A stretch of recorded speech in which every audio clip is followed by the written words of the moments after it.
Assalamualaikum warahmatullahi wabarakatuh. Bismillahirrahmanirrahim. Alhamdulillahi rabbil alamin. Wa bihi nasta'inu ala umurid dunya waddin. Allahumma sholli wa sallim wa barik ala habibina wa syafi'ina Sayyidina wa maulana Muhammadin wa ala alihi wa ashabihi wa man tabi'ahum bi ihsanin ila yaumiddin. Amma ba'du. Dari tema Raja dan Wali, yaitu yang sekaligus raja dan sekaligus wali. Jadi beliau ini yo pandito yo ratu secara sekaligus. Nah, kebetulan tokoh luar biasa kita malam hari ini adalah Khazanah Nusantara juga, yaitu Sunan Gunung Jati. Jadi saya pamit ini menyampaikan beberapa hal. Kalau ada yang keliru, ada yang meleset, ada yang tidak cocok, monggo memberi feedback, saya diingatkan sehingga kita bisa bareng-bareng belajar. Apalagi ini tokoh dari kalangan kita sendiri, tentunya berarti nanti hikmah-hikmah yang kita ambil dari kehidupan beliau itu banyak relevansinya untuk hidup kita. Karena kalau bahasanya hermeneutik itu konteks historisnya itu ada di tempat kita sendiri. Baik, mari kita mulai. Bismillah.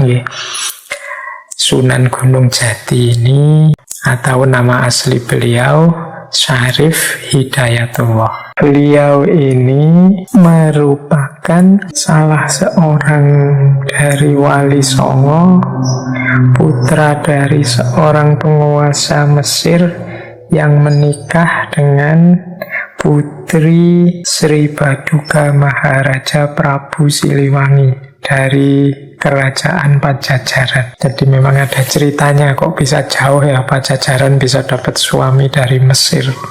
Jadi ini ceritanya ibu beliau ini yang namanya Roro Santang saat itu bersama kakaknya. Ini dua-duanya sama-sama putra Prabu Siliwangi. Kakaknya dikenal dengan nama Pangeran Walang Sungsang.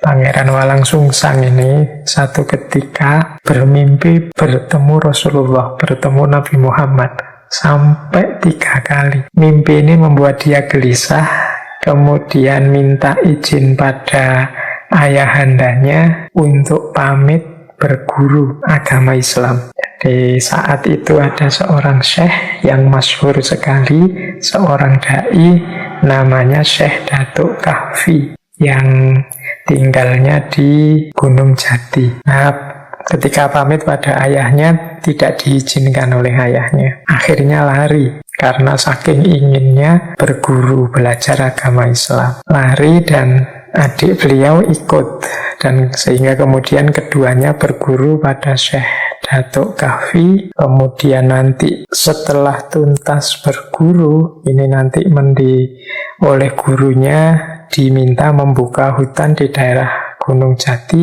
di bagian selatan. Daerah yang dibuka ini nanti dikenal dengan nama Tegal Alang-alang. Dan beliau Pangeran Walang Sungsang ini menggunakan gelar Cakrabuana. Nah, Tegal Alang-alang ini nantinya ketika sudah maju, itu karena punya pelabuhan-pelabuhan, di situ banyak berinteraksi dengan berbagai bangsa. Jadi terjadi percampuran dengan banyak bangsa. Karena banyak terjadi percampuran ini, maka daerah itu nanti dikenal sebagai Caruban. Caruban ini nanti lahir jadi satu kerajaan tersendiri, dikenal sebagai Caruban Nagari, yang hari ini kita kenal sebagai Cirebon. Cirebon itu karena mata pencaharian sebagian besar orang saat itu mencari udang. Dari mata pencaharian itu kemudian daerah situ dikenal sebagai Cirebon dan hari ini dikenal Cirebon. Nah, zaman itu merupakan satu negeri tersendiri yang dikenal sebagai Caruban Nagari, yang dipimpin oleh Pangeran Walang Sungsang dengan gelar Cakrabuana. Ini nanti ada hubungannya dengan kisahnya Sunan Gunung Jati. Nah, selama masa pendidikan dengan Syekh Datuk Kahfi ini, beliau berdua ini, kakak adik Pangeran Walang Sungsang dan Roro Santang ini diperintah oleh gurunya untuk naik haji. Waktu naik haji itulah mereka ketemu penguasa Mesir saat itu namanya Sultan Abdullah. Sultan Abdullah ini kemudian tertarik pada Roro Santang, kemudian dilamar, diterima, menikah di sana. Nanti setelah menikah, nama beliau berganti menjadi Syarifah Mutaim. Ada cerita nantinya beliau berdua ini tinggal di Mesir sampai sekitar 3 tahun. Dan nanti melahirkan Syarif Hidayatullah yang ini nanti kita kenal sebagai Sunan Gunung Jati. Dan seorang lagi adiknya namanya Syekh Syarif Nurullah. Jadi ceritanya seperti itu, mengapa kok dari Pajajaran ketemunya Mesir. Pada usia 20 tahun Syarif Hidayatullah ini ditinggal ayahnya. Jadi ayahnya meninggal, tapi Syarif Hidayatullah ini semangat belajarnya tinggi, sehingga beliau ketika diminta untuk menggantikan ayahnya tidak mau, sehingga tahta diduduki oleh adik beliau. Dan nanti beliau lebih memilih mengembara, mencari ilmu, termasuk nanti pada akhirnya kembali ke wilayah Sunda, ke tempat paman beliau Cakrabuana. Bahkan nanti beliau diambil menantu oleh pamannya ini dan mendapatkan tahta Caruban Nagari, atau orang menyebut juga kadang Caruban Larang, dan beliau nantinya mendapat gelar Susuhunan atau orang yang dijunjung tinggi. Sementara itu kakek beliau, Prabu Siliwangi, mengizinkan beliau berdakwah, mengizinkan beliau menyebarkan Islam, meskipun Prabu Siliwanginya sendiri tidak mau masuk Islam. Dan kemudian dari situ dimulailah nanti perjuangan dan dakwah dari Syekh Syarif Hidayatullah yang kita kenal sebagai Sunan Gunung Jati. Itu dasarnya, informasi biografis saja tentang Sunan Gunung Jati ini. Nanti ada beberapa kontroversi-kontroversi yang tentu saja tidak mungkin kita angkat di ngaji filsafat ini. Kontroversi-kontroversi itu biarlah yang ahli sejarah, ahli filologi menelusuri, karena mereka yang lebih ahli, khususnya kontroversi tentang jalur keturunan beliau, silsilahnya, kemudian sosok beliau. Ini kadang-kadang ada yang rancu dengan nama Fathahillah. Jadi ada beberapa sejarawan yang menyebut ya Sunan Gunung Jati itu ya Fathahillah itu orang yang sama. Tapi ada yang bilang ya tidak, Sunan Gunung Jati dan Fathahillah itu orang yang berbeda. Kalau Fathahillah ini asalnya seorang panglima perang dari Pasai yang nama beliau adalah Fadulahan. Ketika Pasai dan Malaka direbut Portugis, ya terus beliau hijrah ke Jawa. Jadi memperkuat kekuatan armada kesultanan-kesultanan Islam Jawa, Demak, Cirebon, Banten, dan lain sebagainya. Dan beliau inilah nanti yang mampu menaklukkan Sunda Kelapa, sehingga namanya nanti diganti Jayakarta. Jadi orang yang berbeda meskipun saling bantu-membantu dalam perjuangan. Kemudian ada juga tentang silsilah. Ini ada yang bilang yo asal-usul beliau itu sebenarnya tidak, nenek moyang beliau itu tidak hanya dari Mesir, tapi kalau ditarik-tarik ya bisa nyambung sampai Hadramaut. Jadi beliau ini masih, kalau ditarik silsilahnya ya tetap akan sampai pada Rasulullah. Nama Syarif di depan nama beliau itu kan memang indikasinya ke sana. Ini bisa dilihat misalnya di tulisan-tulisannya Sayyid Naqib Al-Attas, yang beliau ini memedomani naskah sejarah raja-raja Cirebon. Kita awali dari gelar beliau ya. Beliau itu waktu memimpin Cirebon, gelar beliau ini adalah ingkang sinuhun Kanjeng Susuhunan Jati Purba Panetep Panatagama Aulia Allah Kutubiz Zaman Khalifatu Rasulillah Sallallahu Alaihi Wasallam. Nah, ini panjang sekali nih gelarnya. Ini mirip kalau di Jawa itu kan Sultan itu ya disebut juga Khalifatullah Tanah Jawa dan sekaligus Panatagomo. Jadi ini gabungan antara ya pendeta, ya ratu, ya ahli agama, ya raja. Jadi apalagi beliau Kanjeng Sunan Gunung Jati ini, beliau ini bahkan tidak hanya ahli agama, tapi seorang wali. Beliau ini ada di beberapa naskah disebut beliau ini makomnya adalah wali kutub. Kalau teman-teman merujuk ketika dulu membahas Ibnu Arabi, wali yang makomnya kutub ini dapat disebut sebagai penghulunya para wali. Wali yang sampai derajat ini di satu zaman jumlahnya hanya satu, sehingga kalau ada wali kutub kok sekaligus waliul amri, raja sekaligus wali, yang walinya wali kutub, ini ya seolah-olah ini gabungan dari dua posisi raja, raja duniawi dan raja ukhrawi, rajanya wali dan juga rajanya kerajaan. Ini sampai di titik ini sebenarnya mulai terasa betapa istimewanya beliau Kanjeng Sunan Gunung Jati ini. Baik, kita mulai menelaah sisi-sisi hikmah dalam hidup beliau yang bisa kita ambil pelajaran. Seperti biasa, kita awali dari menggali karakter beliau. Dalam catatan saya, karakter beliau ini bisa kita sebut minimal ada 5 karakter yang luar biasa. Yang pertama, beliau ini saya sebut tadi ya, Pandito Ratu. Ya pandito, ya ratu. Bahkan tidak sekedar pandito, tidak sekedar ahli agama, tapi beliau ini wali, ya raja. Cerita-cerita tentang karomahnya Kanjeng Sunan Gunung Jati ini ya sangat banyak. Cerita-cerita seperti ini kan kita temukan di semua kisah para wali songo. Jadi di berbagai sumber banyak diceritakan bagaimana kewalian Kanjeng Sunan Gunung Jati ini. Misalnya ini yang saya ingat ya, ada cerita misalnya ketika beliau muda, waktu beliau akan berangkat untuk mencari ilmu, beliau ini oleh ibunya diberi bekal 100 dirham.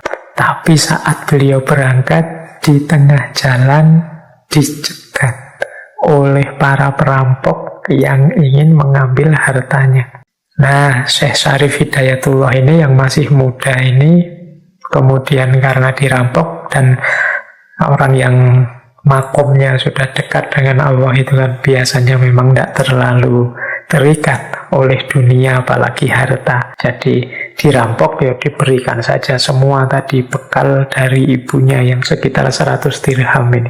Para perampok ini kaget, ini profilnya kelihatan biasa-biasa membawa uang banyak. Perampoknya malah tidak puas, ingin nyari lagi, mesti kamu membawa uang lagi lebih dari ini. Karena dipaksa terus, akhirnya Syekh Syarif Hidayatullah itu sambil tersenyum malah nuding ke sebuah pohon yang dekat dengan tempat beliau berdiri. Ya sudah, kalau kalian tidak puas dengan yang saya beri itu, tuh lihat ada pohon yang seutuhnya terbuat dari emas. Ambil saja nanti bagi dengan teman-temanmu.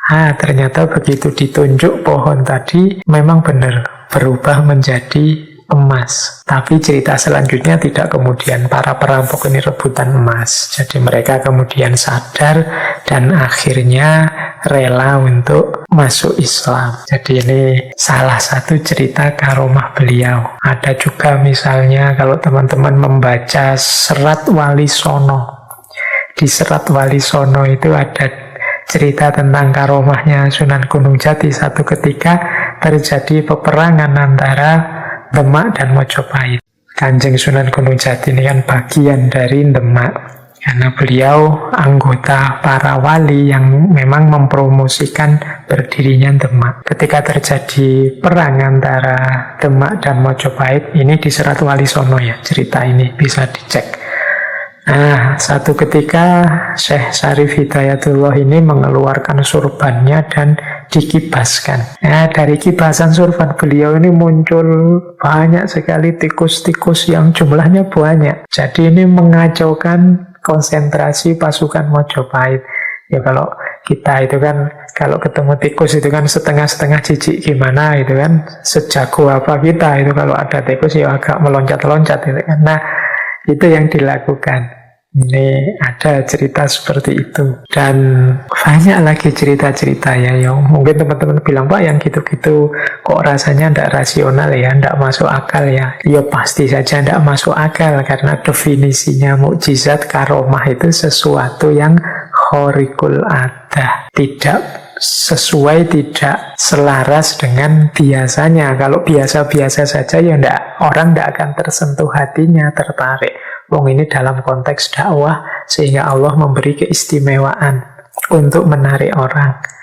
Ya pasti saja jadi luar biasa dan tidak masuk akal dalam konteks zaman itu. Seperti Nabi Musa tiba-tiba tongkatnya jadi ular, iya tidak masuk akal. Dari mana tongkat bisa jadi ular?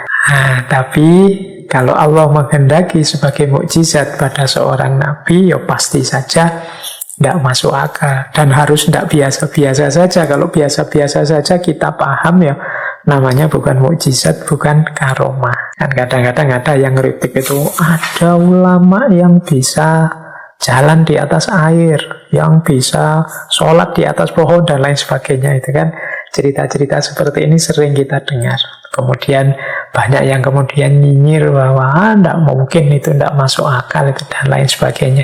Ya memang konteksnya mungkin bukan konteks pemahaman biasa, tapi ini konteksnya karomah, keistimewaan yang diberikan oleh Allah kepadanya. Biasanya untuk tujuan tertentu, untuk target tertentu, misalnya menyentuh hati orang, membuat orang terbuka dan menerima hidayah dan lain sebagainya.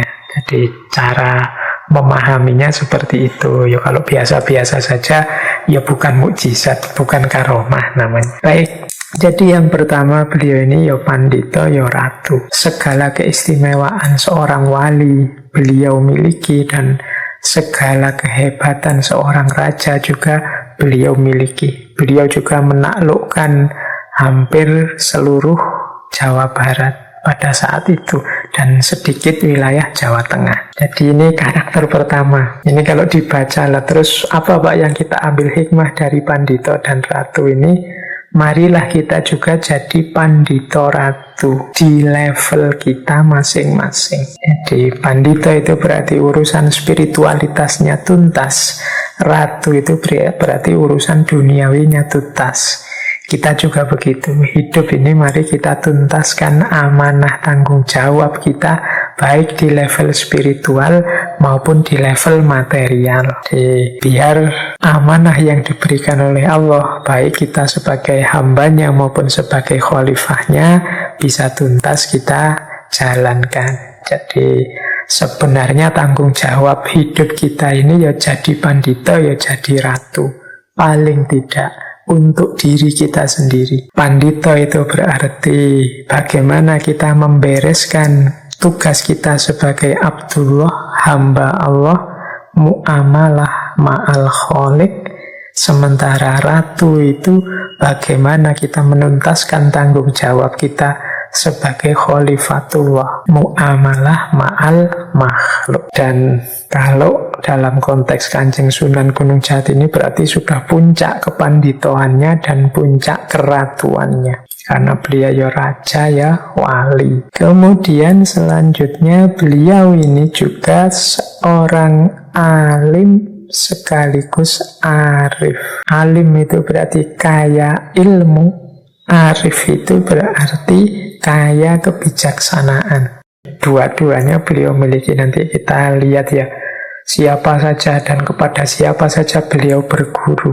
Sehingga dari situ bisa kita bayangkan betapa memang luas wawasan beliau, baik untuk urusan duniawi maupun untuk urusan ukhrawi. Jadi puncak kemampuan spiritual itu tampak dalam kearifan, dan puncak kapasitas intelektual keilmuan itu tampak dalam kealiman. Jadi orang alim dan orang arif. Ini dua-duanya karakter beliau. Kemudian beliau ini juga sosok yang cerdas dan cerdik. Kata-katanya dekat, tapi ada makna yang berbeda. Cerdas itu berarti kapasitas.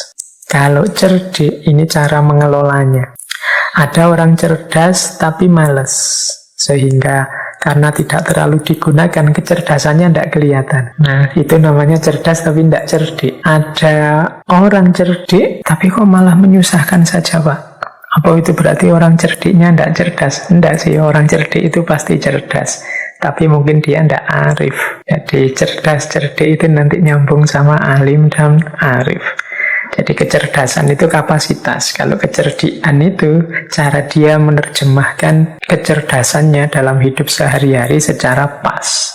Itu namanya cerdik.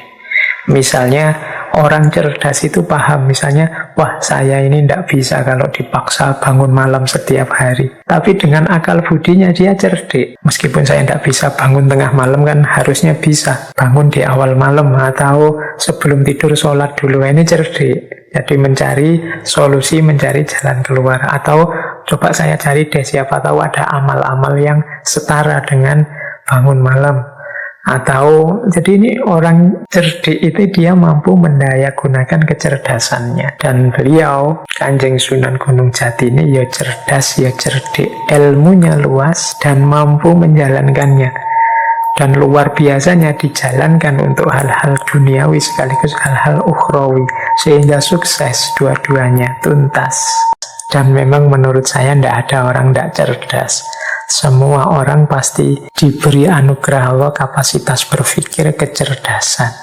Yang membedakan hanya ada yang males, ada yang tidak. Ada yang mandek, ada yang tidak. Mandek itu berarti merasa, wah saya sudah pinter Pak, sudah selesai, sudah ngerti segalanya. Wah, itu mandek. Kalau mandek ya cerdasnya hilang, berarti tidak operatif lagi, tidak cerdik lagi. Jadi harus cerdas dan harus cerdik. Memahami, mampu memahami dan menjalankan apa yang dipahami. Ini yang sudah dijalankan dengan sangat baik oleh Kanjeng Sunan Gunung Jati. Sejak muda beliau sangat gemar untuk belajar, untuk mencari ilmu. Di guru-guru beliau itu kalau melihat beberapa naskah, khususnya naskah Mertasinga, itu setidaknya ada sekitar 7 ulama besar. Nanti kita lihat ya, 7 ulama besar ini siapa saja. Dan sebagian besar adalah para wali. Sehingga tidak heran kalau beliau terdidik secara sekaligus sebagai seorang alim dan seorang arif. Kita lanjutkan dulu, nanti kita bahas lagi yang tentang guru-guru beliau. Yang keempat, beliau ini punya karakter kolaboratif. Kolaboratif itu maksudnya apa? Kesadaran bahwa aku tidak akan sukses, tujuanku tidak akan terpenuhi kalau aku menyendiri, tidak mau bekerja sama dengan yang lain. Makanya beliau ini kemudian bergabung dengan para wali yang lain sebagai bagian dari Wali Songo. Kemudian bekerja sama dengan para penguasa lokal. Bahkan juga terbuka bekerja sama dengan para pedagang yang lintas budaya, lintas agama, lintas ras dalam rangka memajukan perekonomian rakyat pada saat itu. Jadi ini karakter yang keempat, kolaboratif. Nanti akan lebih jelas di titik-titik mana beliau ini terbuka untuk bekerja sama, berkolaborasi. Tentu saja kolaborasi dalam hal-hal yang baik. Ini penting kesadaran kita juga hari ini bahwa Aku itu tidak mungkin sukses kalau hanya sendirian. Aku butuh yang lain. Entah dengan model apa, entah dengan kontribusi seperti apa. Tidak mungkin aku bisa sukses sendirian. Harus berkolaborasi, bekerjasama dengan yang lain. Kemudian yang kelima, di antara karakter beliau adalah toleran. Menarik ya, kita lihat tokoh-tokoh yang kita bahas bulan ini hampir semuanya punya karakter toleran ini. Yang hari ini kadang-kadang ada yang menertawakan aspek toleransi ini. Padahal sepanjang sejarah justru toleransi inilah yang dipakai sebagai karakter yang digunakan sebagai jalan untuk menunjukkan keutamaan, keagungan agama kita dan sekaligus membuat orang tertarik. Kalau dalam konteks Kanjeng Sunan Gunung Jati ini banyak cerita-cerita betapa beliau ini juga terbuka dan toleran. Seperti saya bilang tadi, di Cirebon itu ada pelabuhan-pelabuhan yang di situ ketemu banyak orang, dengan berbagai versi agama, ras, budaya, dan lain sebagainya.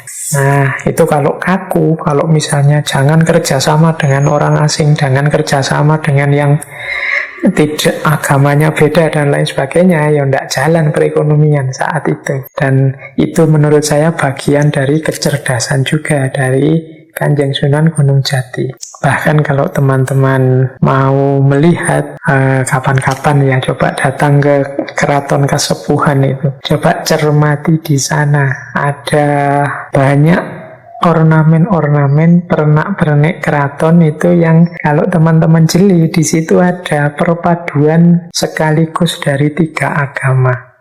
Hindu, Islam, Buddha. Juga ada budaya-budaya yang masuk, ada Jawa, ada Tiongkok, ada Eropa. Misalnya ya, coba cermati positioningnya keraton, kemudian alun-alun, kemudian masjid. Nah, ini kan khas Islam Nusantara saat itu. Jadi bagaimana keraton dekat dengan alun-alun, dekat masjid, ini penciri Islamnya. Sementara tembok keratonnya itu yang bentuknya batu bata merah, kemudian bentuk gapura dan arsitekturnya itu jelas itu pengaruh arsitektur zaman Mojopahit yang Hindu. Kemudian di situ ada Siti Hinggil, ada pendopo-pendopo kecil. Nah, itu kan representasi dari budaya Jawa yang masuk ke situ. Keramik-keramiknya, bahan keramik yang ada di sekeliling situ, coba cek. Itu kalau tidak Eropa ya Tiongkok.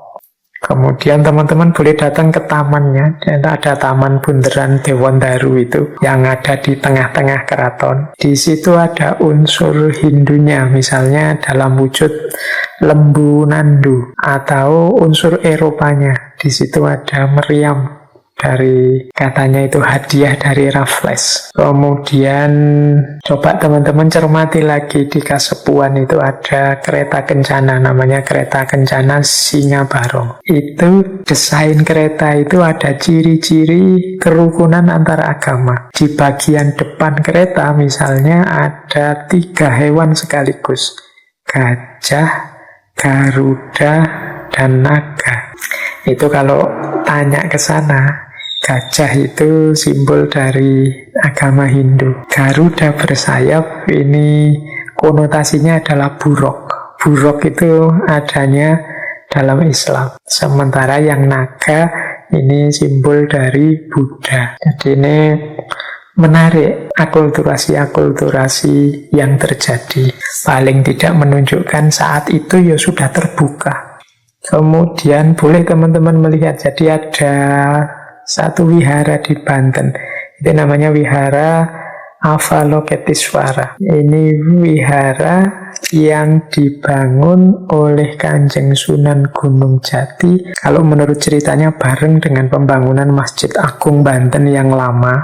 Ini sebagai simbol kerukunan antara 2 agama dan 2 budaya. Jadi ceritanya saat itu mulai masuk banyak masyarakat luar melalui pelabuhan, dan yang paling banyak adalah dari Tiongkok. Jadi di abad itu banyak ditemukan perahu-perahu Cina yang berlabuh di Banten. Tujuannya perdagangan. Bisa teman-teman lihat misalnya di buku tentang catatan sejarah dari Yang Peterson Kuhn itu. Di situ cerita banyak sekali perahu-perahu Cina yang datang dan orang-orang Cina yang memang niatnya berdagang ke sana, dan dengan jumlah lebih dari 1.300-an kepala keluarga di situ. Nah, pada awalnya memang muncul resisten. Ada beberapa masyarakat yang tidak mau menerima atau menjalin perdagangan dengan mereka ini. Sampai kemudian Kanjeng Sunan Gunung Jati turun tangan, kemudian beliau mengkritik mereka yang eksklusif, mereka yang tidak mau membuka diri, berinteraksi dengan yang berbeda agama ini. Nah, setelah Kanjeng Sunan Gunung Jati turun tangan, kemudian masyarakat terbuka hatinya, akhirnya mau bersama-sama membangun Banten dan Cirebon, meskipun berbeda-beda suku, beda agama. Nah, sebagai simbol kerukunan itu kemudian dibangun Masjid Agung dan Wihara Avalokiteswara. Baik, jadi itu karakter toleran. Semoga karakter semacam ini masih hidup di tengah-tengah kita. Karena saya lihat ada beberapa penelitian terbaru itu yang kesimpulannya bahwa Indonesia ini sedang growing intolerance. Jadi sedang mulai tumbuh karakter tidak tolerannya, karakter egoisnya. Jadi tidak bisa menerima yang lain, ingin hidup sendiri saja. Nah, ya semoga tidak ya. Tapi kalau mulai ada indikasi ke sana, mari cepat-cepat kita obati. Karena ini akan jadi penyakit dalam hidup bersama di tengah masyarakat yang majemuk seperti Indonesia ini. Jadi berarti tadi ada paling tidak 5 karakter utama nih dari Kanjeng Sunan Gunung Jati. Yang pertama Pandito Ratu, yang menyimbolkan bagaimana kita harus hidup baik sebagai Abdullah maupun Khalifatullah. Kemudian kealiman dan kearifan, ini simbol bagi luasnya wawasan, baik wawasan-wawasan duniawi maupun ukhrawi. Kemudian cerdas dan cerdik, ini menunjukkan bagaimana pikiran-pikiran, jalan berpikir rasional itu sifatnya praktis, tidak sekedar pinter tapi untuk dirinya sendiri, atau pinter hanya sifatnya a priori saja, tapi cerdik, dengan kecerdasannya bisa mengatasi masalah. Kemudian terbuka untuk bekerja sama, untuk kepentingan bersama, dan sekaligus toleran. Baik, kita lanjutkan. Oh iya, tadi kepotong ya penjelasan tentang guru-guru beliau. Jadi beliau ini saat mengembara mencari banyak guru, setidaknya beliau mendatangi sekitar 7 orang guru. Meskipun ada di antara guru-guru itu yang menolak. Menolak bukan karena tidak mau punya murid Syarif Hidayatullah, tapi merasa bahwa Syekh Syarif Hidayatullah ini ilmunya sudah lebih tinggi. Jadi terbalik, jangan sampean yang berguru ke saya, sayalah yang berguru ke sampean. Nah, itu jadi ada cerita seperti itu. Nah, guru yang disebut-sebut di naskah Mertasinga itu yang pertama adalah Syekh Najmuddin Kubro yang tinggal di Mekah. Dari Syekh Najmuddin Kubro ini beliau mendapatkan ijazah Thorikoh, Naksabandiyah, dan Sattariyah. Setelah itu belajar pada Syekh Muhammad At-To'ilah di Sazila, Afrika Utara, yang dari sini mendapatkan Thorikoh Saziliyah. Jadi ini ada yang mengomentari yang dimaksud Syekh Muhammad At-To'ilah itu bukan Syekh Athaillah As-Sakandari yang menurut Al-Hikam, karena dari tahunnya jauh, itu mungkin salah seorang ulama dari Thariqat Saziliyah yang lain. Jadi dari beliau ini Syekh Syarif Hidayatullah mendapatkan Thariqah Saziliyah. Setelah itu oleh Syekh Muhammad Athaillah diperintahkan berangkat ke Pasai, Samudra Pasai. Di sana berguru kepada Syekh Maulana Ishaq atau dikenal Syekh Datuk Siddiq. Ini ayahandanya Sunan Giri. Lama nanti belajar dengan Syekh Ishaq dan mendapat Thariqah Anfusiyah. Setelah itu oleh Syekh Ishaq diminta untuk belajar pada Syekh Bentong yang ada di Karawang. Ini tadi yang saya bilang, beliau tidak bersedia karena merasa ilmunya Syekh Syarif Hidayatullah lebih tinggi. Termasuk juga waktu menemui namanya Syekh Haji Jubah. Ini juga menolak untuk mengajar karena wah, sampean lebih tinggi ilmunya, sudah lengkap thariqatnya. Kemudian akhirnya beliau berguru pada Syekh Bahrul. Ada yang bilang Syekh Bahrul ini tinggalnya di daerah Kudus. Dikenal sebagai Syekh Bahrul. Bahr itu artinya laut. Ada yang bilang kediamannya Syekh Bahrul ini mengapung di atas laut atau di atas air mungkin. Mungkin semacam rumah yang ada di atas perahu atau apa. Nah, terakhir beliau nanti lama menjadi murid Sunan Ampel. Ini dari Sunan Ampel mendapat banyak wawasan baik tentang pemerintahan maupun tentang agama. Dari Sunan Ampel inilah nanti beliau diminta untuk berdakwah di tataran Sunda. Jadi berdakwah di Tatar Sunda dan nanti beliau tinggal awalnya di daerah Gunung Sembung. Oke, baik, kita lanjutkan. Yang tentang cerita-cerita mungkin kita skip dulu ya, karena fokusnya memang kita hari ini mencari hikmah-hikmah. Nah, kemudian untuk aspek keahlian, beliau ini dikenal, kalau bahasa hari ini multi talent. Punya banyak sekali keahlian. Beliau ini ya ahli pendidikan, ya ahli bahasa, ahli pengobatan, ahli manajemen tata kelola kerajaan dan lain sebagainya. Bahkan juga ahli militer. Ini keahlian yang nyata ya, yang urusan materi, urusan fisik. Belum kita sebut yang keahlian agama, mungkin jauh lebih banyak lagi. Tapi paling tidak ini menunjukkan bagaimana ketekunan belajar, keseriusan belajar seorang Syekh Syarif Hidayatullah sehingga menguasai banyak sekali keahlian. Ya, kalau tentang pendidikan tidak diragukan lagi, beliau ini seorang da'i yang mengajak orang untuk masuk Islam. Pasti beliau pintar dalam hal mengajar.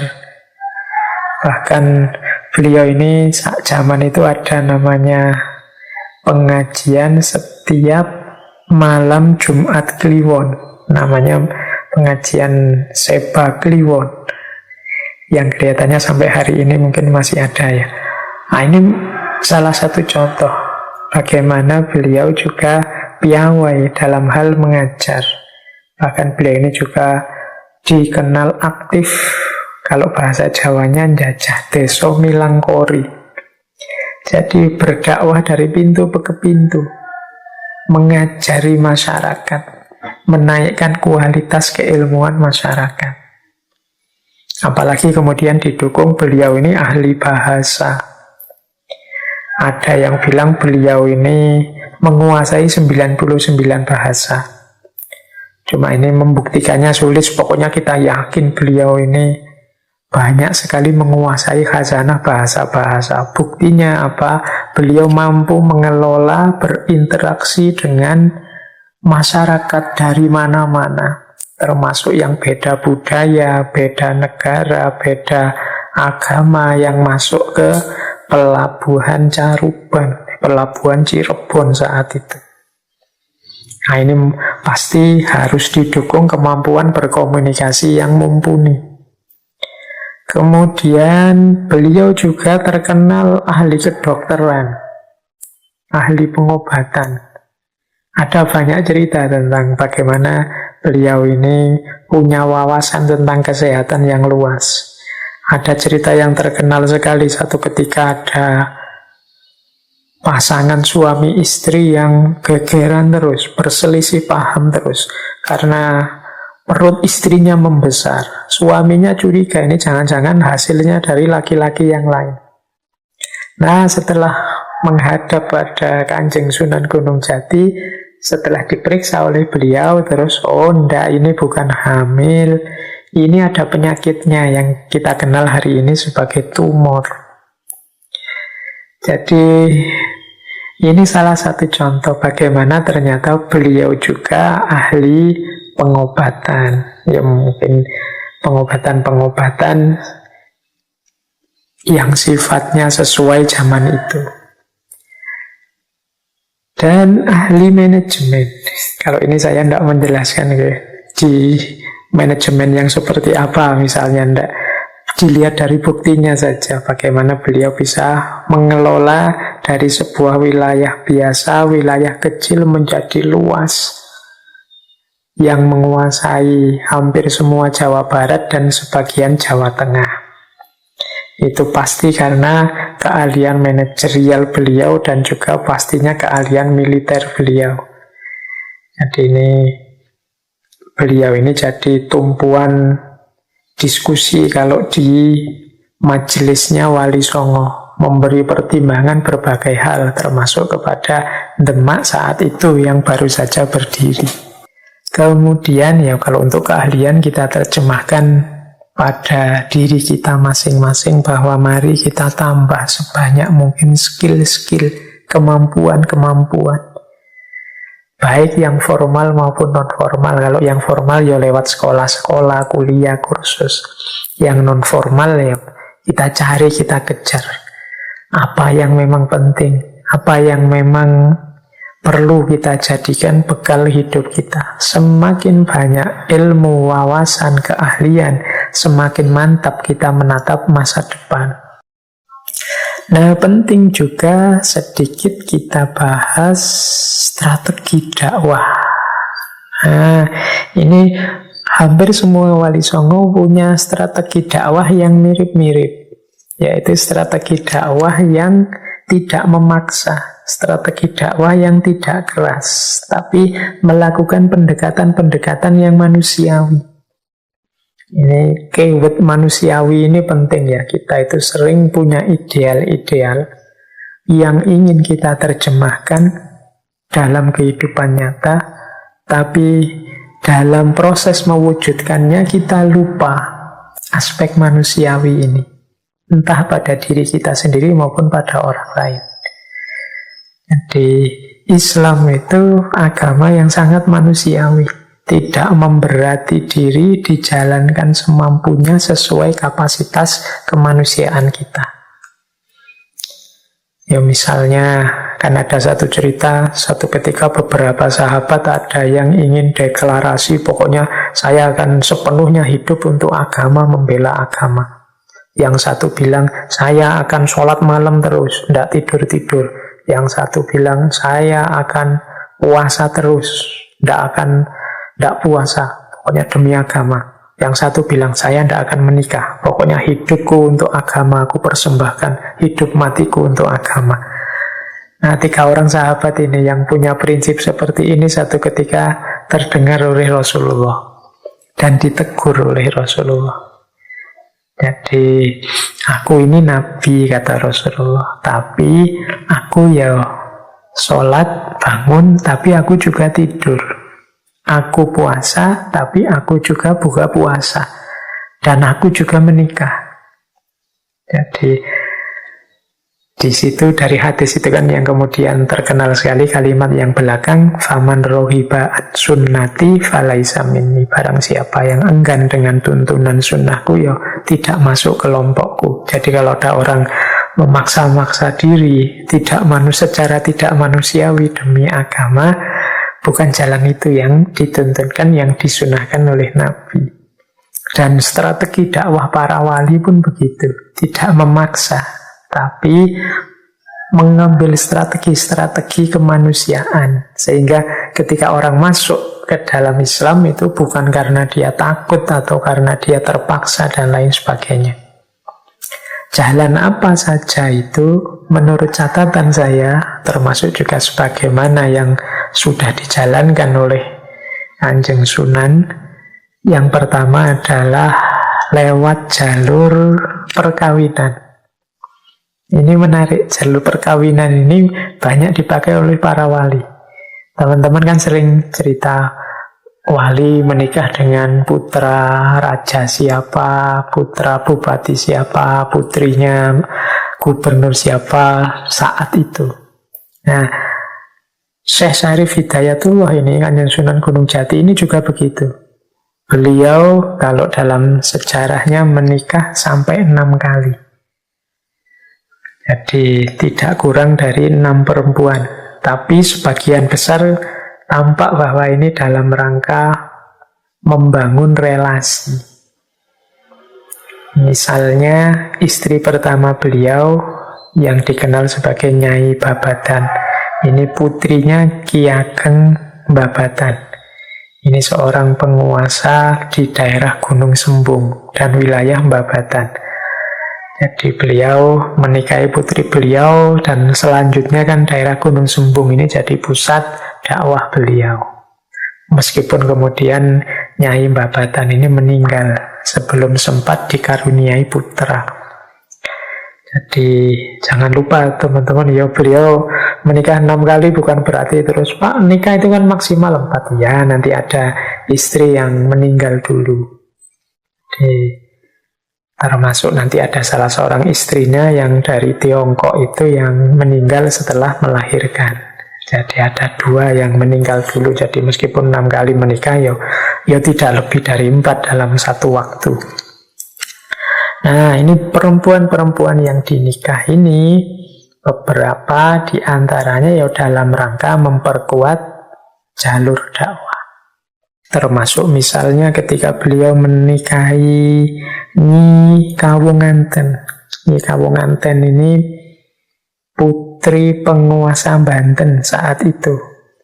Nah, yang nanti dari beliau ini lahir Pangeran Hasanuddin atau Pangeran Sebakingkin yang nanti jadi Sultan Banten selanjutnya. Jadi perkawinan bisa dipakai sebagai strategi dakwah. Nah, untuk ini ya silahkan teman-teman mencerna, merenungi, ya silahkan dibahas karena memang saat itu situasinya seperti itu. Terus yang kedua, posisi dan kedudukan. Jadi beliau memanfaatkan kedudukan beliau sebagai seorang penguasa, seorang raja untuk memudahkan jalan dakwah. Memudahkan jalan dakwah itu bukan berarti memaksa dengan kekuasaannya, enggak. Tapi dengan dia berposisi sebagai seorang raja lebih mudah untuk menyampaikan kebenaran. Jadi orang lebih percaya dengan posisi dan kedudukan kita kalau memang kita posisi dan kedudukannya tinggi. Jadi orang yang punya posisi dan punya kedudukan itu harusnya dia lebih banyak menyebarkan kebenaran, kebaikan karena dia di posisi yang didengarkan orang.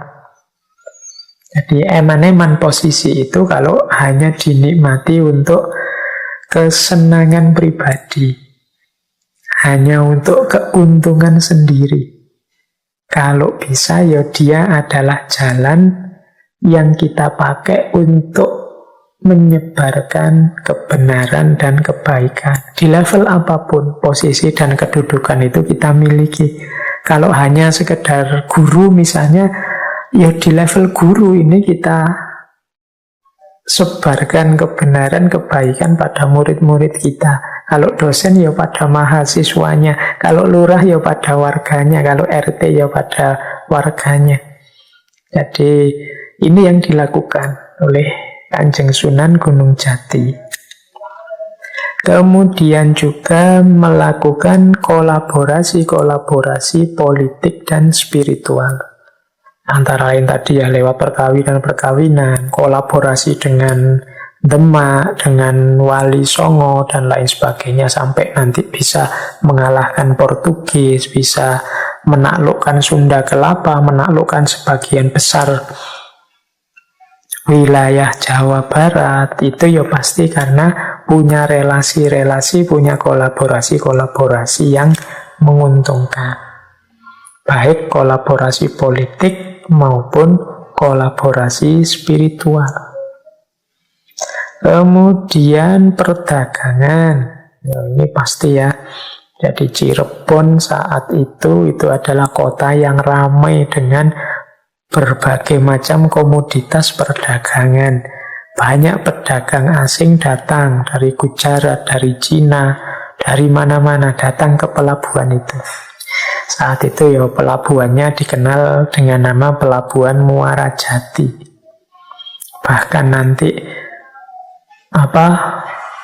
jalinan ikatan dengan berbagai daerah mana-mana itu suatu ketika Kanjeng Sunan Gunung Jati pernah diundang sampai ke Cina dan menikah dengan salah seorang putri kaisar Cina yang dikenal dengan nama Putri Ong Tin, yang nanti setelah dinikahi berganti nama menjadi Nyi Ratu Roro Semanding.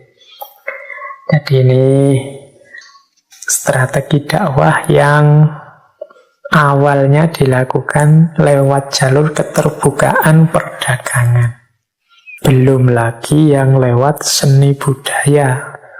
Wah, kalau ini sudah populer sekali bagaimana para wali itu begitu aktif berdakwah lewat jalur seni dan budaya, lewat wayang, lewat gamelan, lewat tari, dan lain sebagainya. Dan ini pun dilakukan oleh Kanjeng Sunan Gunung Jati.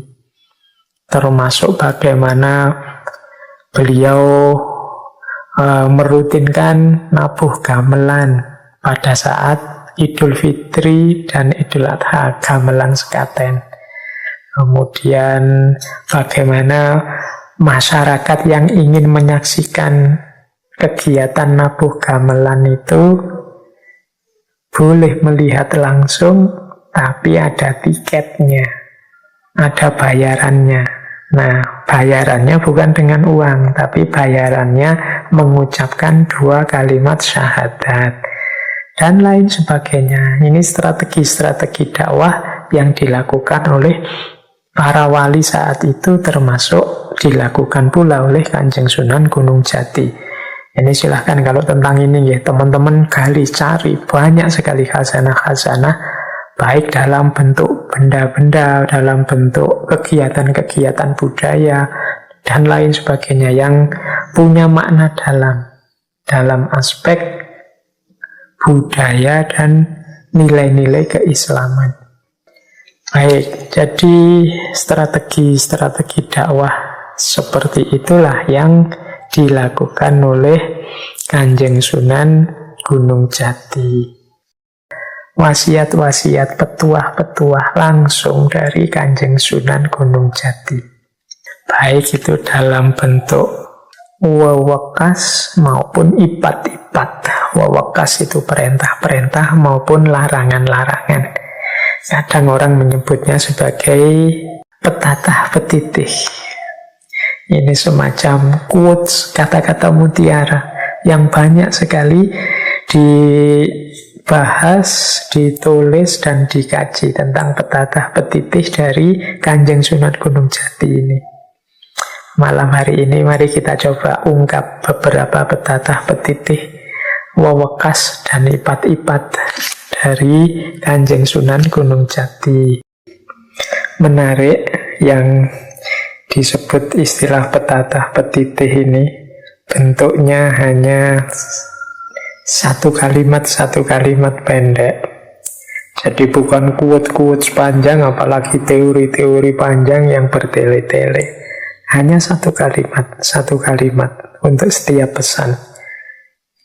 Tapi mungkin karena yang menyampaikan beliau seorang wali kutub, meskipun satu kalimat itu rasanya meresap masuk ke dalam diri. Ada banyak isinya, cuma ini saya ambil dari berbagai sumber yang mungkin urutannya tidak terlalu tertib, tapi memang bisa dipahami per kalimatnya. Ini beda-beda maksudnya. Jadi tiap poin itu ada maksudnya sendiri-sendiri. Kita mulai ya, yang pertama. Ini yang paling masyhur, yang pertama ini. Ditulis di mana-mana kalau teman-teman nanti berkunjung ke makam Kanjeng Sunan Gunung Jati, akan banyak melihat kalimat ini ditempelkan. Yaitu, ini sebelum saya baca ya, saya pamit dulu, minta maaf ini pada teman-teman yang mungkin dari Cirebon atau dari Jawa Barat, atau mungkin juga teman-teman Jawa. Kalau saya tidak terlalu fasih, tidak, tajwidnya juga masih kacau balau kalau membaca kalimat-kalimat dalam bahasa ini.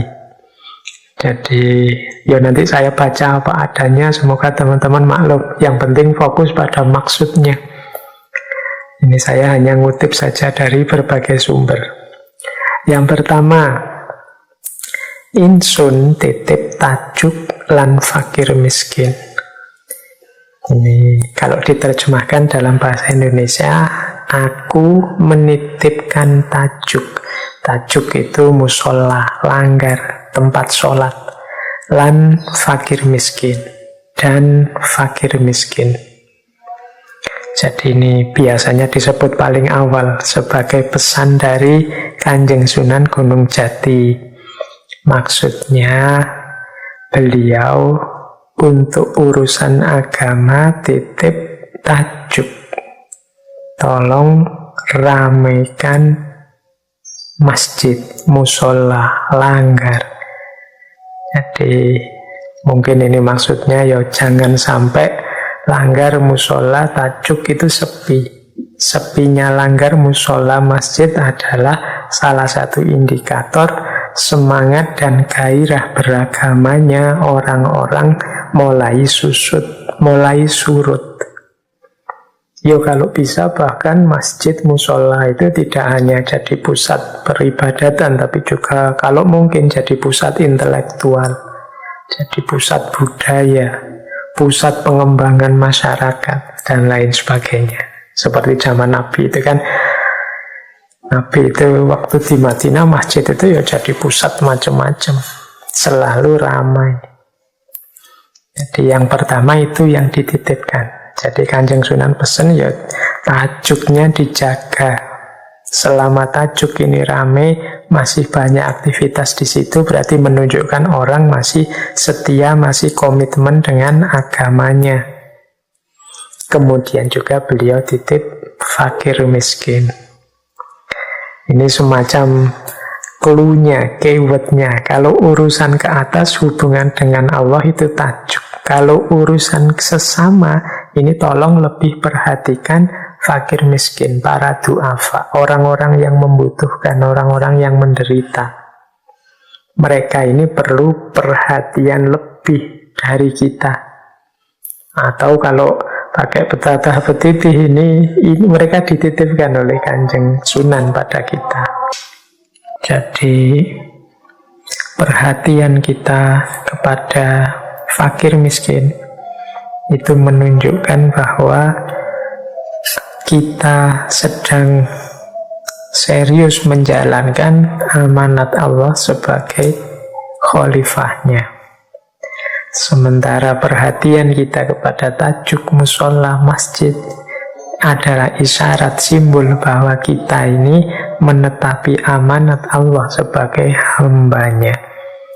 Jadi tajuk itu simbol vertikal, tempat kita menuju Allah, dekat dengan Allah, dan fakir miskin adalah simbol horizontal, pemenuhan amanat kekhalifahan, bahwa di antara yang diamanatkan, yang harus kita tuntaskan di muka bumi ini adalah fakir dan miskin. Jadi ini oleh Kanjeng Sunan digunakan dua simbol, yaitu tajuk dan fakir miskin. Kemudian selanjutnya masih dalam petatah petitih, yen sembayang kungsi pucuke panah, yen puasa dan kungsi tetaling gandewa. Ini kurang lebih artinya begini: kalau sedang sholat, jadilah seperti anak panah. Kalau sedang puasa, jadilah seperti talinya gandewa. Gandewa itu maksudnya busur panah. Ini isyarat bahwa sholat itu kan kita sedang tegak berdiri menegakkan agama. Ini anak panah itu kan kuat, kokoh, dan melesat cepat. Ini kan cirinya anak panah. Kalau kita sholat seperti anak panah, tegak, kokoh, kuat. Jangan belok-belok, jangan lemes, jangan loyo, harus semangat terus, kokoh, kuat. Seperti ujungnya anak panah. Karena sholat itu kan imaduddin, tiangnya agama. Maka kita harus kokoh, tegak, berdiri sebagai simbol tegaknya agama. Jadi maka sholat kita harus serius. Lanjutannya, kalau kita puasa, kita seperti tali panah. Tali panah itu lentur, ditarik ke belakang, dipakai untuk mengarahkan anak panah. Maksudnya apa? Puasa itu kan rahasianya pengendalian diri. Simbol anak panah ini kan simbol keuletan dan pengendalian. Jadi semoga puasa itu membuahkan pengendalian diri. Jadi puasalah dengan cara seperti talinya busur panah, berarti puasalah dengan pengendalian diri yang kuat. Tidak makan, tidak minum, tapi tidak mampu mengendalikan diri, ya kehilangan makna dan rahasia puasa. Menjalankan sholat tapi suka-suka, sak seneng-senengnya sendiri, tidak peduli apakah sholatku ini berkualitas atau tidak, berarti sholatnya tidak serius, tidak tegak. Itu berarti bukan sholat yang seperti anak panah. Jadi sholatlah seperti anak panah dan puasalah seperti tali busur panah. Ini pesan paling dasar. Jadi setelah pesan tajuk dan fakir miskin, beliau juga pesan jangan lupa sholat, jangan lupa puasa. Tidak hanya itu, sekaligus kualitasnya.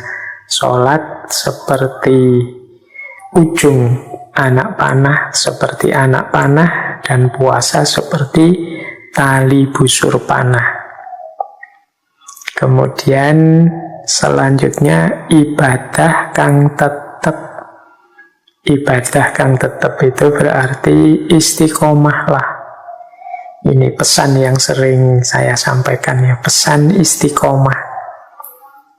Istiqomah itu berarti terus menerus, apapun yang dirasakan tidak berhenti. Pak, saya kok belum merasakan indahnya sholat ya Pak, saya kok belum merasakan enaknya khusyuk, saya kok belum merasakan ikhlasnya berbagi dan lain sebagainya. Tidak masalah, jalan saja terus. Mungkin di antara godaan-godaan, ujian-ujian demi kesempurnaan amal kita itu ya perjuangan batin kita ini. Nah, semoga kita tidak kemudian berhenti, tapi terus jalan. Ibadah kang tetap. Apapun yang dirasakan, apapun yang terjadi, apapun hambatannya, mungkin dari hati kita sendiri atau dari pikiran kita sendiri, yang penting kita tahu bahwa itu amal kebaikan, jalan saja. Nah, itu makna ibadah kang tetap. Pak, saya kok ragu, jangan-jangan sholat saya ini hanya formalitas belaka. Jangan-jangan puasa saya ini hanya dapat lapar dan hausnya. Tidak apa-apa, lanjutkan puasa, lanjutkan sholat. Paling tidak sudah jelas bahwa puasa itu satu kebaikan, bahwa puasa itu satu kebenaran. Sholat juga begitu. Nanti pelan-pelan disempurnakan. Caranya bisa sempurna, ibadah kan tetap istiqomah.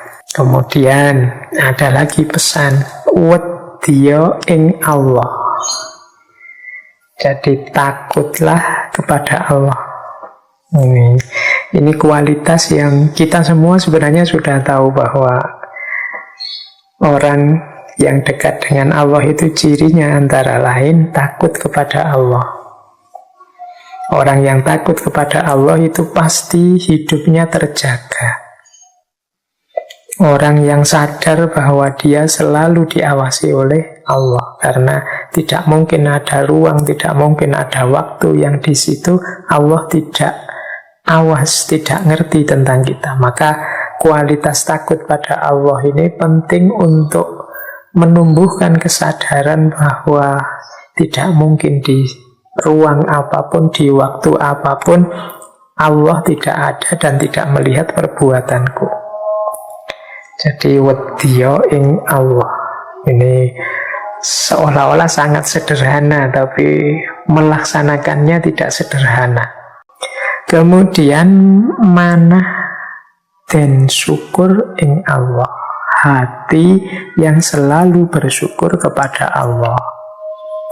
Ini salah satu akhlak yang mulia, yang bisa jadi sumber kebahagiaan, bisa jadi sumber kenyamanan hidup kita, tapi sering kita lupakan, yaitu syukur.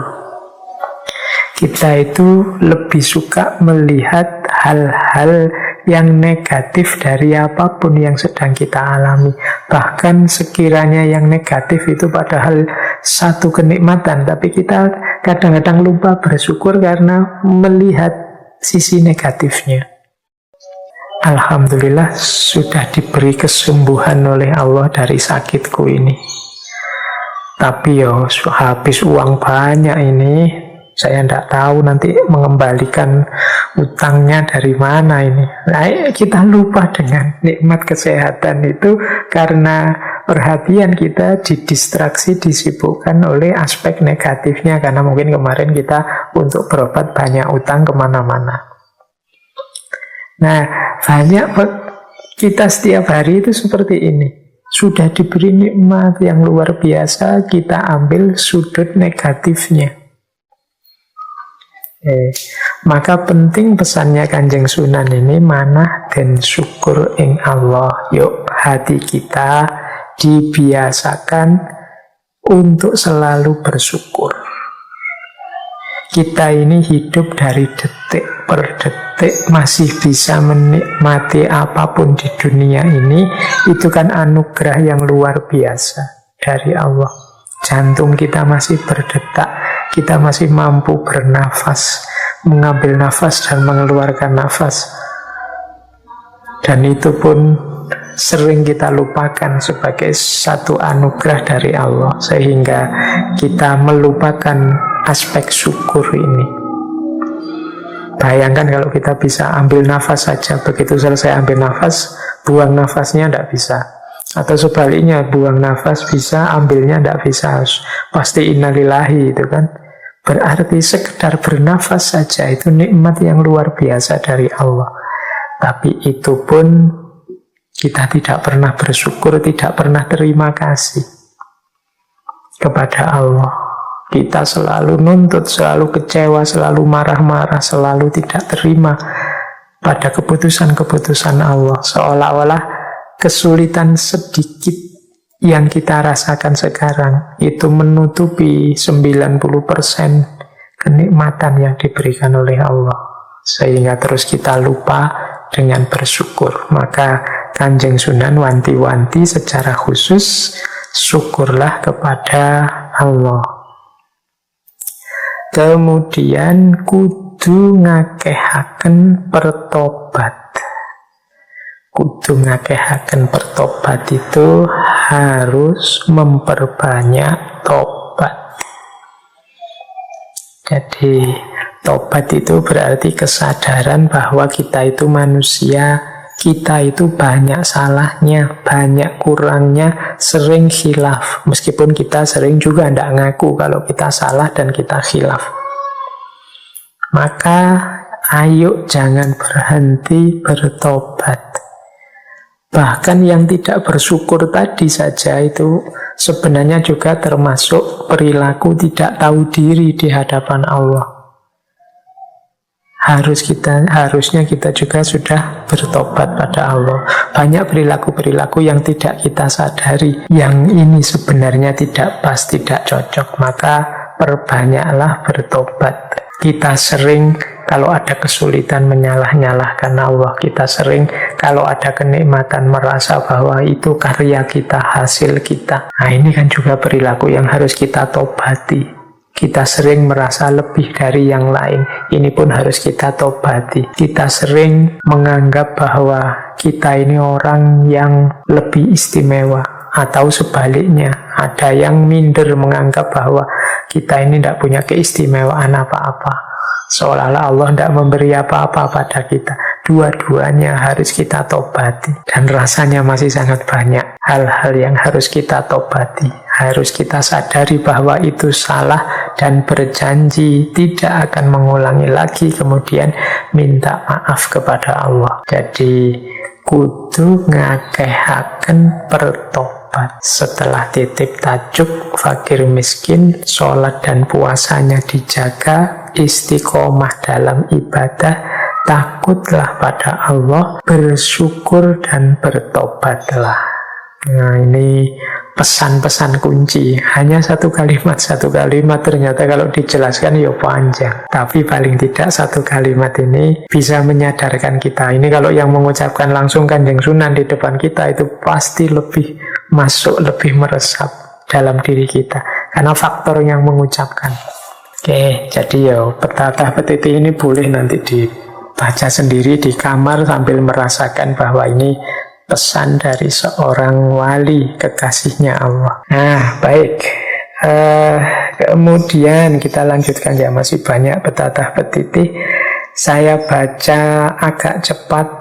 Ini bagian akhlak. Ini ada banyak prinsip-prinsip moral. Ini saya baca cepat ya. Singkirna sifat kanden wanci, duwena sifat kang wanti. Jauhi sifat yang tidak baik, milikilah sifat yang baik. Kegunem sifat kang pinuji, miliki sifat terpuji. Aja ilok gawe bobat, jangan suka berbohong. Aja ilok ngicek rarohi ing wong, jangan suka menghina orang lain. Aja ngagungaken ing saliro, jangan mengagungkan diri sendiri.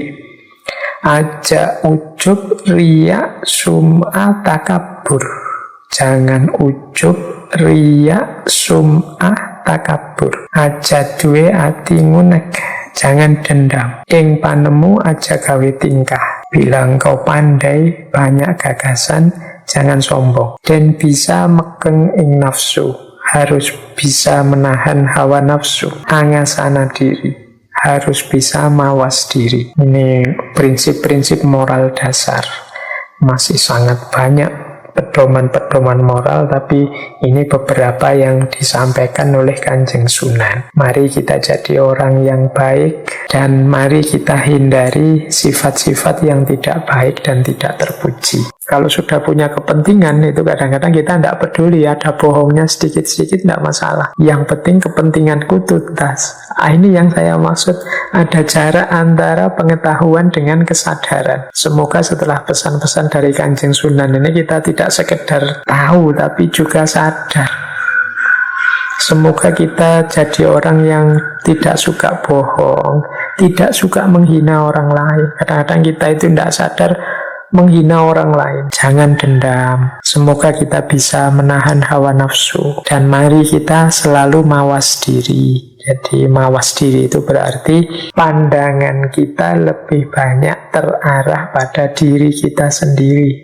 Seperti orang yang pegang kaca. Pegang kaca itu kan melihat dirinya sendiri lebih banyak. Jadi bukan seperti orang yang pegang senter. Kalau pegang senter melihat keluar ke sana.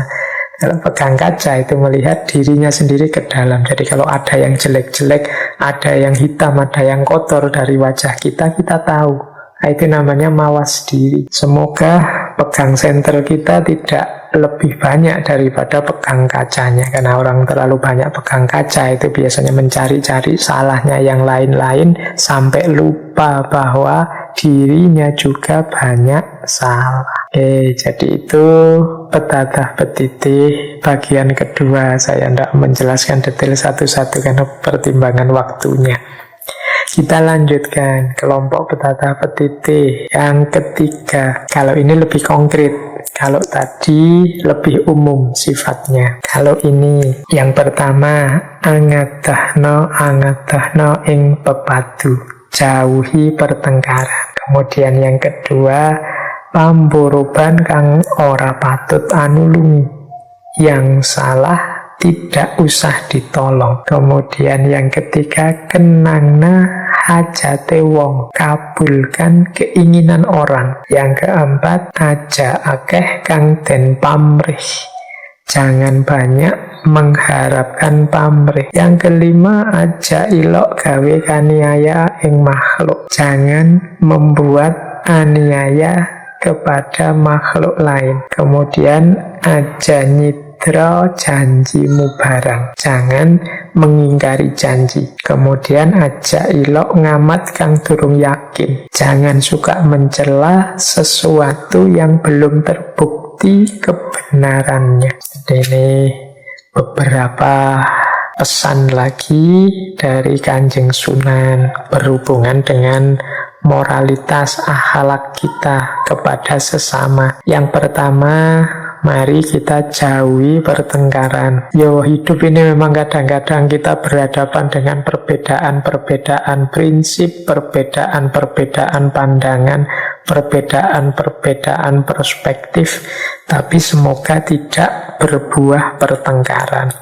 Karena kalau sudah jadi pertengkaran itu biasanya yang rugi semuanya. Urung menemukan kebenaran, gagal menetapkan siapa yang lebih benar, pada akhirnya hanya ketemu dengan ruginya, pecahnya persahabatan.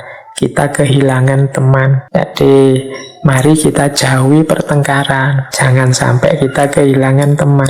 Kehilangan teman itu tidak sederhana loh. Saya bilang tadi, hidup ini selalu butuh dukungan orang lain.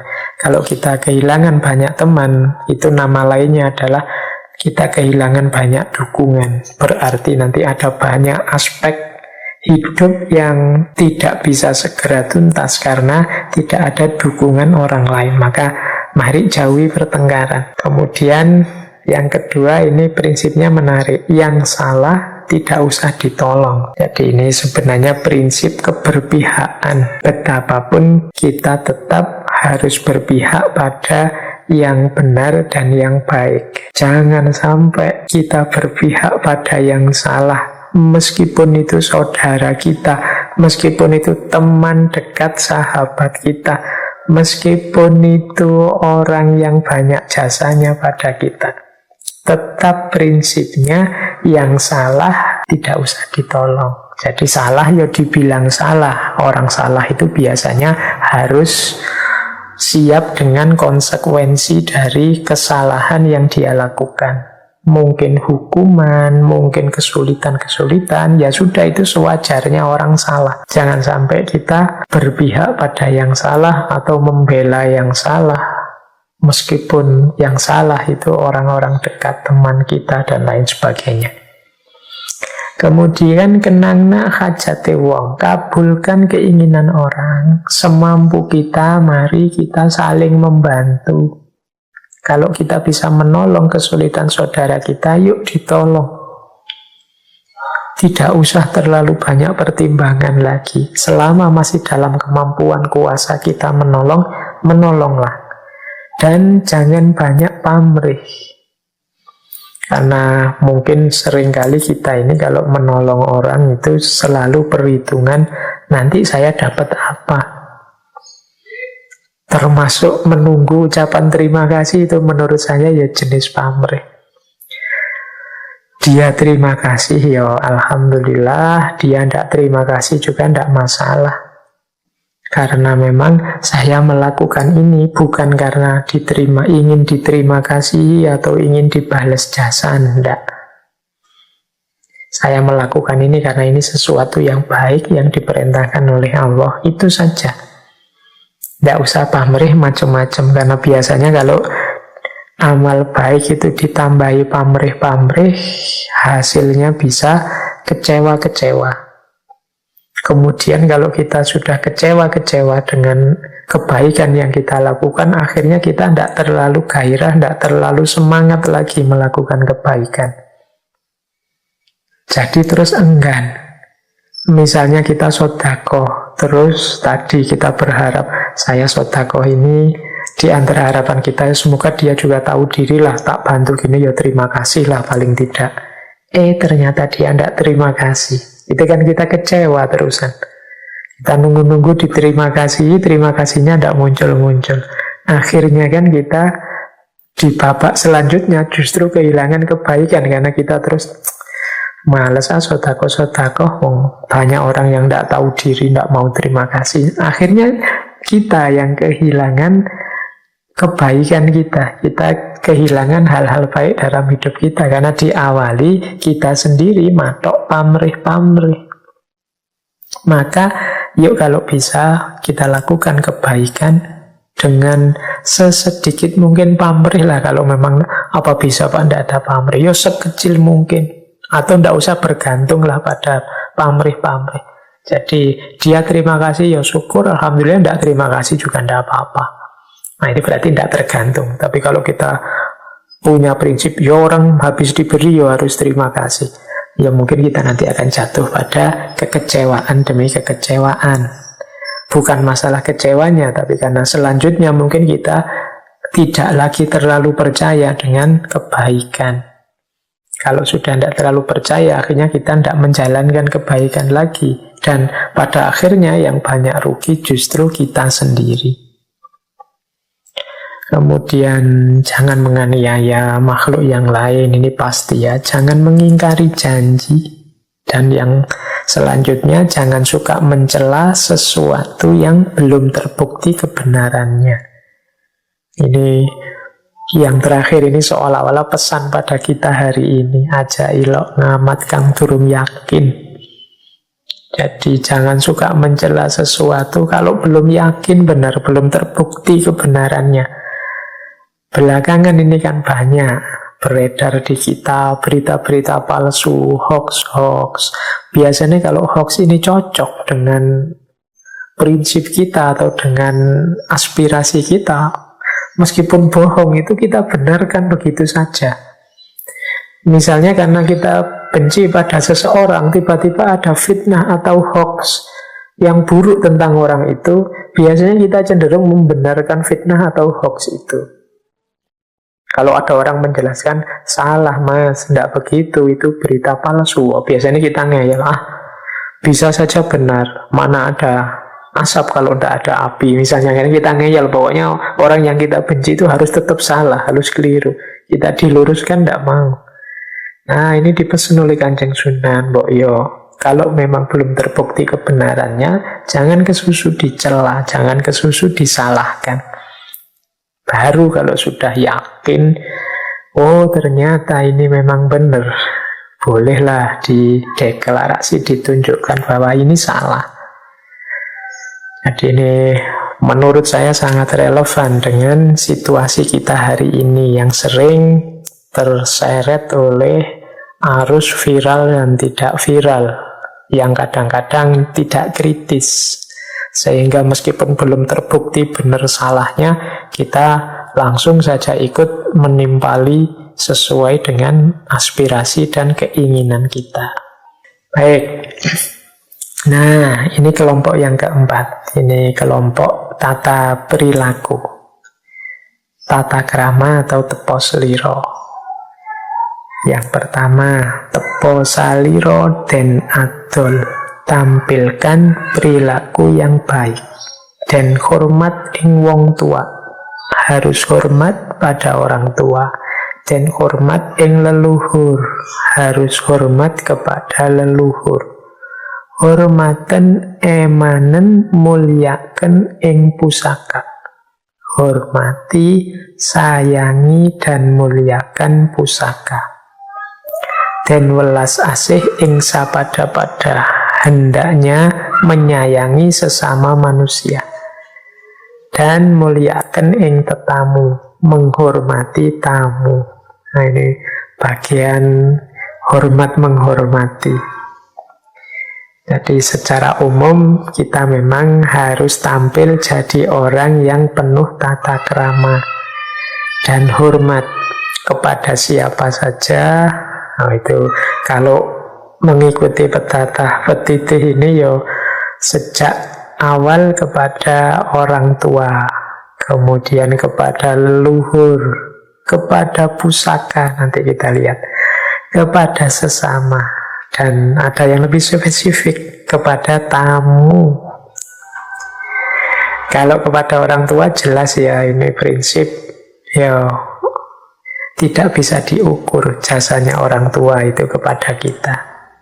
Jadi selain perintah agama, selain anjuran para ulama, selain mungkin budaya dan tradisi, sebenarnya menggunakan akal sehat saja kita sudah bisa mengambil kesimpulan bahwa kita harus menghormati orang tua.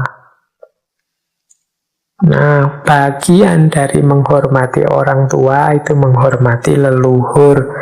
Dari para leluhur lah asal-usul kita, dari mereka lah segala fasilitas yang kita nikmati hari ini. Semoga tidak ada di antara kita yang hobinya mengorek-orek kesalahan lama, apalagi para leluhur kita. Kalau dalam bahasa Jawa ada istilah mikul dhuwur mendem jero. Jadi para leluhur orang tua itu harus kita angkat tinggi-tinggi. Mikul dhuwur mendem jero itu harus kita tanam dalam-dalam. Kalau ada salah, khilaf, keliru dari mereka. Ini dalam rangka bentuk penghormatan kita kepada mereka.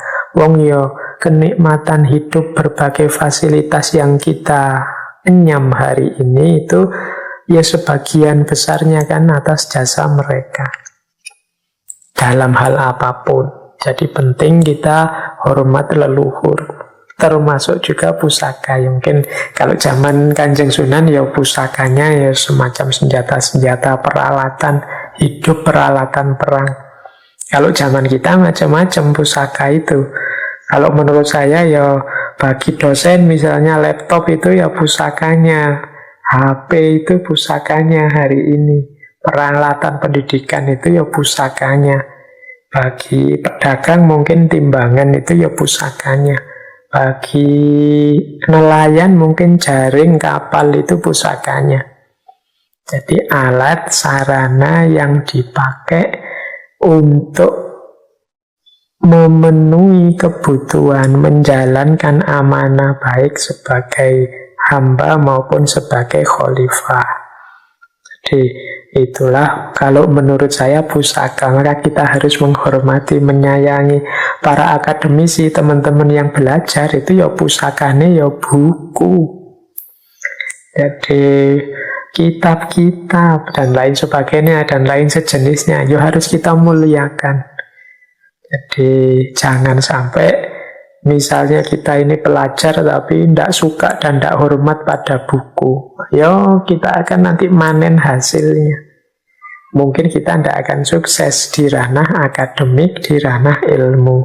Jadi hormaten emanen muliaken ing pusaka. Kemudian menyayangi sesama, pastinya ya kita sesama manusia. Relasi yang paling indah adalah relasi saling menyayangi.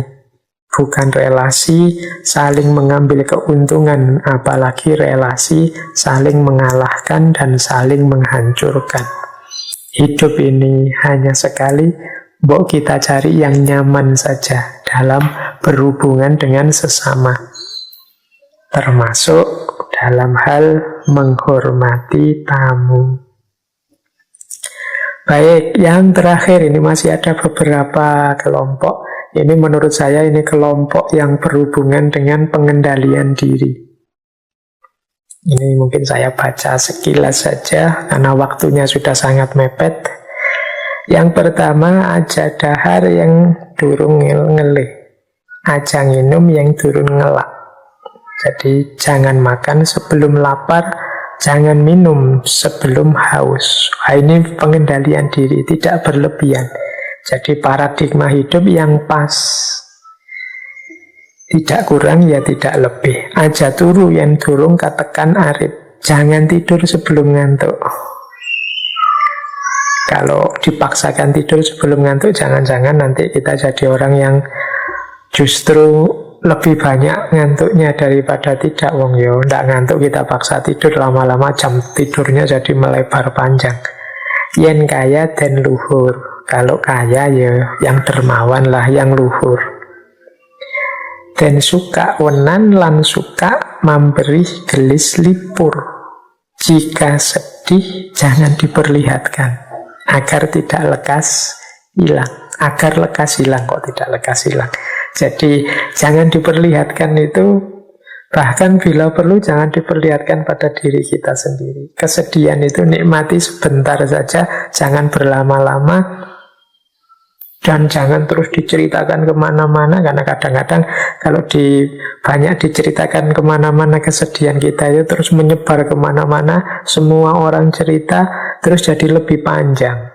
Apalagi untuk hal-hal yang memang mau tidak mau harus dialami, dan sudah dialami.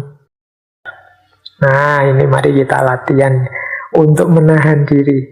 Kalau mau curhat, curhat ke atas, kepada Allah. Baik, terus jangan serakah atau berangasan dalam hidup. Jadi hidup itu harus qanaah, kita terima apapun jatah yang diberikan oleh Allah setelah memang awalnya kita mulai dengan ikhtiar. Dan jangan berangasan itu kemerungsung. Ingin segera sukses sebanyak-banyaknya sehingga tidak sabar mengikuti proses-proses yang harus dijalani. Kemudian golek tanah rezeki sing halal, cari rezeki yang halal. Dan yang terakhir, aja ngaji kejayan kang Allah. Jangan belajar untuk kepentingan yang tidak benar. Jadi aja ngaji kejayankan Allah. Baik, itu pesan yang terakhir. Jangan belajar untuk kepentingan yang tidak benar. Ya, menyakiti orang itu kan tidak benar. Maka tidak perlu kita belajar cara menyakiti orang. Membuat orang marah itu tidak baik. Tidak perlu kita belajar itu. Gimana caranya membuat orang sakit hati? Tidak perlulah kita belajar itu. Ilmu-ilmu yang menyakiti orang, menyusahkan orang. Gimana caranya bisa membobol akunnya, itu semua yang menyusahkan orang. Tidak perlulah kita belajar. Tidak tahu lebih baik. Jadi ini bagian khas dari dunia ilmu yang jarang disinggung orang. Biasanya orang itu kan, mari kita tahu lebih banyak, mari kita lebih tahu. Tapi sebenarnya ada bagian kecil dari dunia ilmu itu yang tidak tahu itu lebih baik. Ya seperti tadi, saya tidak tahu cara menyakiti orang itu seperti apa. Saya tidak tahu cara balas dendam yang efektif itu bagaimana. Saya tidak tahu cara membuat orang kecewa, mengingkari janji itu seperti apa. Itu kan tidak tahu, tapi lebih baik. Baik, kurang lebihnya mohon maaf. Wallahul muwaffiq, wallahu a'lam bishawab. Wassalamualaikum warahmatullahi wabarakatuh.